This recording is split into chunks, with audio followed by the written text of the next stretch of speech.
अस्सलाम वालेकुम। आज हम क्लास 9th के उर्दू स्टूडेंट्स जो टर्म 2 का एग्ज़ाम देने वाले हैं उन लोगों को मॉडल क्वेश्चन बतलाना चाहते हैं। मॉडल क्वेश्चन तो जैक इस बार जो है जारी नहीं कर पाई, लेकिन अगर मॉडल क्वेश्चन जैक के ज़रिए जारी किया जाता तो जो मैं मॉडल क्वेश्चन आप लोगों को बता रहा हूँ वही मॉडल क्वेश्चन जैक से जारी होता। इसलिए मॉडल क्वेश्चन की तैयारी बहुत बेहतर तरीके से कर लेनी है। 3 मॉडल क्वेश्चन इस बार भी तैयार किया गया है। अभी 7 जुलाई को जो टर्म 2 का उर्दू का एग्ज़ाम होने वाला है, इसमें अगर इस 3 मॉडल क्वेश्चन से तैयारी कर लिया जाए तो आप लोगों के लिए ये बहुत ही बेहतर होगा, ये बहुत ही मुफीद साबित होगी। देखो, मॉडल क्वेश्चन 3 सेट में तैयार है। आज हम सेट 1 के ऊपर बातचीत करेंगे। मॉडल क्वेश्चन को अगर हम लोग देखें तो ये मॉडल क्वेश्चन 3 हिस्सों में तकसीम है। उससे पहले ये बता दें, और आप लोगों को मालूम ही होगा कि टर्म 2 का जो एग्ज़ाम हो रहा है, जो एग्ज़ाम चल रहा है, उसमें 40-40 नंबरों के सवाल पूछे जा रहे हैं। उर्दू में भी 40 नंबर के सवाल पूछे जाएंगे। टाइम यहाँ भी जो है आप लोगों को 1 घंटा 30 मिनट प्लस 15 मिनट क्वेश्चंस पढ़ने के लिए वो दिया जाएगा। ठीक है। और अब दूसरे सब्जेक्ट का तो हमको पता नहीं कि दूसरे सब्जेक्ट को कितने ग्रुप में बांट करके क्वेश्चन तैयार किया गया है, लेकिन उर्दू मॉडल क्वेश्चन जो यहाँ पे तैयार किया गया है वो 3 हिस्सों में तकसीम है। सेक्शन ए, सेक्शन बी और सेक्शन सी, जिसे हम लोग ग्रुप ए, ग्रुप बी और ग्रुप सी भी कह सकते हैं, या हिस्सा अलीफ, हिस्सा बे और हिस्सा जीम कहा जाए। हिस्सा अलीफ या ग्रुप ए से आप लोगों को कुल 7 सवालात पूछे जाएंगे। ग्रुप ए से आप लोगों को 7 क्वेश्चंस पूछे जाएंगे, 7 सवालात पूछे जाएंगे, जिसमें से आप लोगों को 5 करना है। ठीक है। और हर एक सवाल की कीमत 2-2 नंबरों की होगी, यानी कि 5 सवाल के लिए कुल 10 नंबर के सवाल आप लोगों को ग्रुप ए से करना पड़ेगा। ठीक है। यहाँ पे हम 7 सवाल को एक एक करके देखते हैं, लिखते हैं और इसका जवाब भी बतला देते हैं। ठीक है। तो group A, class 9 term 2 Urdu syllabus नहीं, बल्कि यहाँ पे उर्दू मॉडल क्वेश्चन कहें हम लोग, उर्दू मॉडल क्वेश्चंस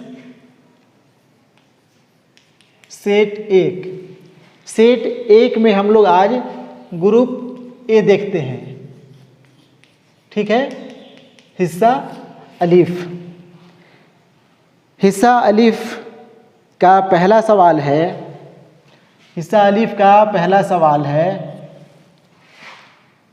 ड्रामा किस जुबान का लफ्ज़ है? ड्रामा किस जुबान का लफ्ज़ है? जवाब कहाँ मिलेगा? एक ड्रामा आप लोगों को पढ़ना है। इसके पहले हम सिलेबस के ऊपर तफसील से बातचीत कर चुके हैं। ये बता चुके हैं कि आप लोगों को टर्म 2 में किस किस चैप्टर से, किस किस सबक से सवालात पूछे जाएंगे।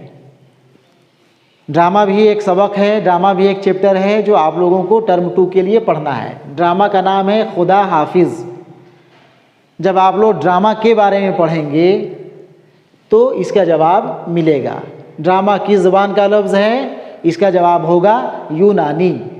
ड्रामा यूनानी ज़ुबान का लफ्ज़ है। अब जवाब जो है हम लोग अगर सिर्फ लिख दें, सिर्फ आप लोगों को करना क्या है, पहला का जवाब लिख करके सिर्फ जवाब लिख देना है। जैसे इसमें सवाल हुआ ड्रामा किस ज़ुबान का लफ्ज़ है, जवाब हम यूनानी लिख दें, 2 नंबर हम लोगों को मिल जाएगा। ठीक है, सिर्फ एक लफ्ज़ लिख देने से ये 2 नंबर का सवाल आप लोगों का हल हो गया। अगर इसे पूरे सेंटेंस में लिखना चाहें तो इसका जवाब इस तरह से भी लिखा जा सकता है, ड्रामा यूनानी ज़ुबान का लफ्ज़ है। जो बेहतर लगे, हालांकि जितना ज़्यादा लिखोगे उतना ज़्यादा गलती होने के इम्कान वो बढ़ जाएंगे। इसलिए बेहतर है अगर एक लफ्ज़ में जवाब हमारा ख़त्म हो जा रहा है और नंबर पूरे उसमें मिल रहे हैं तो एक्स्ट्रा ज़्यादा लिखने की ज़रूरत नहीं है। ठीक है, सवाल नंबर 2। सवाल नंबर 2 है कंप्यूटर किस ज़ुबान का लफ्ज़ है?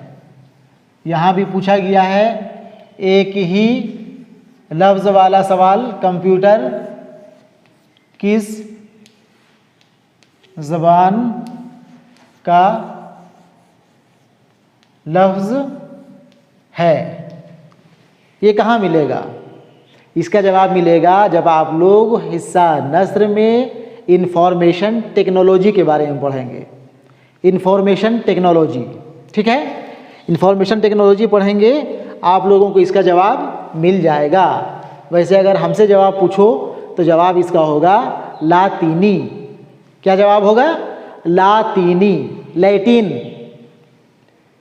लैंग्वेज का, इसको हम लोग उर्दू में लातीनी कहते हैं। ठीक है, आगे क्वेश्चन देखें। सवाल नंबर 3, अब्दुल हलीम शरर की पैदाइश कहाँ हुई थी? अब्दुल हलीम शरर की पैदाइश कहाँ हुई थी? अब्दुल हलीम शरर, सिलेबस ठीक से देखे होंगे। हम इसके पहले एक वीडियो सिलेबस के ऊपर अपलोड कर चुके हैं। अगर सिलेबस सही तरीके से नहीं देखे होंगे, जहन में नहीं बैठाए होंगे, तो एक बार उस वीडियो को ज़रूर देख लेना। वहाँ पे पूरा सिलेबस को एक एक करके जो है बतलाया गया है। ये भी अब्दुल हलीम शरर की पैदाइश कहाँ हुई थी, ये भी आप लोगों को मिलेगा नवाए उर्दू के हिस्सा नस्र में। हिस्सा नस्र में अब्दुल हलीम शरर मुसन्निफ़ हैं, मज़मून निगार हैं और इनके मज़मून का नाम है देहात की ज़िंदगी। मुख्तसर मज़मून जो एक पढ़ना है आप लोगों को, देहात की ज़िंदगी, उसके मुसन्निफ़ हैं अब्दुल हलीम शरर। अब अब्दुल हलीम शरर के हालात ज़िंदगी और उनके कारनामों को पढ़ोगे तो उसी में उनकी तारीख़ पैदाइश या पैदाइश कहाँ हुई थी वो मिल जाएगा। वैसे जवाब इसका अब्दुल हलीम शरर की पैदाइश लखनऊ में हुई थी। ठीक है ना। सवाल नंबर 4, सवाल नंबर 4 है गज़ल के लग़वी मानी क्या है? गज़ल के लग़वी मानी क्या है? गज़ल, जब सिन्फ़ गज़ल के बारे में पढ़ोगे तो गज़ल के बारे में जो है जानकारी मिलेगी आप लोगों को, इसका जवाब मिलेगा। गज़ल के लग़वी माने हैं औरतों से, महबूब से बातें करना या औरतों से या महबूब के बारे में बातें करना। ठीक है, ये दिया हुआ है, जब गज़ल पढ़ोगे देखोगे जवाब इसका मिल जाएगा। सवाल नंबर 5, गालिब की पैदाइश कहाँ हुई थी? गालिब की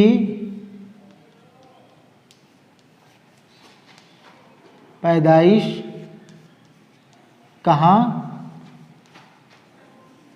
हुई थी? गालिब मशहूर व मारूफ शायर, गज़ल गो। जब इनके बारे में पढ़ोगे, इनकी हालात ज़िंदगी पढ़ोगे तो इसका जवाब मिलेगा। गालिब की पैदाइश आगरा में हुई थी। जवाब क्या होगा? गालिब की पैदाइश आगरा में हुई थी। ठीक है। गालिब का एक गज़ल पढ़ना है ना जी, सिलेबस देखे होगे, याद होगी तुम लोगों को। गालिब का एक गज़ल पढ़ना है, दर्द मिन्नत कश दवा ना हुआ, मैं ना अच्छा हुआ बुरा ना हुआ।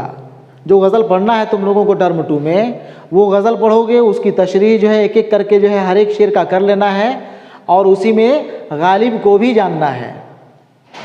गालिब को भी जानना है, तो गालिब को जानने के लिए, गालिब को समझने के लिए गालिब को पढ़ना पड़ेगा। गालिब को जो पढ़ोगे तो गालिब की पैदाइश कहाँ हुई थी वो मिल जाएगा।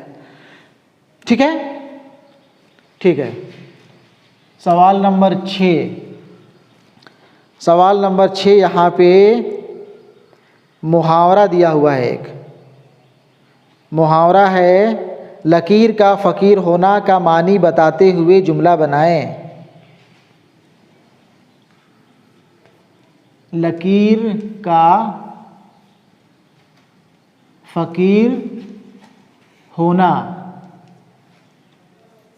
के मानी बताते हुए जुमला बनाएं।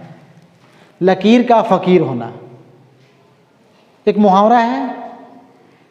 ऐसा जुमला बनाना है, ऐसा वाक्य, ऐसा सेंटेंस बनाना है जिससे इसका मानी वो बिल्कुल वाज़े हो जाए, वो सामने आ जाए। लकीर का फ़कीर होना यानी कि पुराने ढर्रे पे चलना, पुराने ख़यालात का होना, पुरानी बातों पे चलना, लकीर का फ़कीर होना। ठीक है, अब इसमें से जुमला बनाना है। जुमला बनाओगे तो इसका मानी क्लियर हो जाएगा। ठीक है, जुमला बनाना है, मानी नहीं लिखना है, बल्कि इसका जुमला बनाना है। ठीक है। सवाल नंबर 7, सवाल नंबर 7 है, दर्ज झेल में से किन्हीं 2 लफ्ज़ के वाहिद से जमा बनाएं। दर्ज झेल में से, दर्ज झेल में से किन्हीं 2 लफ्ज़ के, किन्हीं 2 लफ्ज़ के वाहिद से जमा बनाएं। वाहिद से जमा बनाना है। वाहिद सिंगुलर से प्लूरल बनाना है। लफ्ज़ क्या क्या है? लफ्ज़ यहाँ पे दिया हुआ है, आलिम, अदीब, अदीब, शायर, शायर, और एक लफ्ज़ है ताजिर। देखो यहाँ पे 4 लफ्ज़ दिया हुआ है और सवाल कह रहा है कि किन्हीं 2 लफ्ज़ के वाहिद से जमा बनाएं। 4 लफ्ज़ दिया हुआ है, आलिम, अदीब, शायर और ताजिर। इनमें से जो 2 जानो उसी का जमा बना देना है। जैसे आलिम, आलिम का जमा क्या होता है? आलिम का जमा उल्मा, शायर शोरा, ताजिर तुजार, अदीब उदबा। जो भी 2 जानो दोनों का जमा बना देना है। ठीक है। इस तरह से यहाँ पे 7 सवाल दिया हुआ है। 7 सवाल में से जो 5 पता हो, जो 5 जानते हो, वही 5 सवाल को हल करना है। ठीक है, बस ठीक है। आज सिर्फ हम लोग ग्रुप ए से ही देखते हैं। बस ग्रुप ए का 7 क्वेश्चन हम लोग यहाँ पे देख चुके हैं और अगले क्लास में अगले क्लास में ग्रुप बी देखेंगे, उसी तरह फिर उसके अगले क्लास में ग्रुप सी देखेंगे और इसी तरह से हम लोग तीनों सेट को मुकम्मल करेंगे।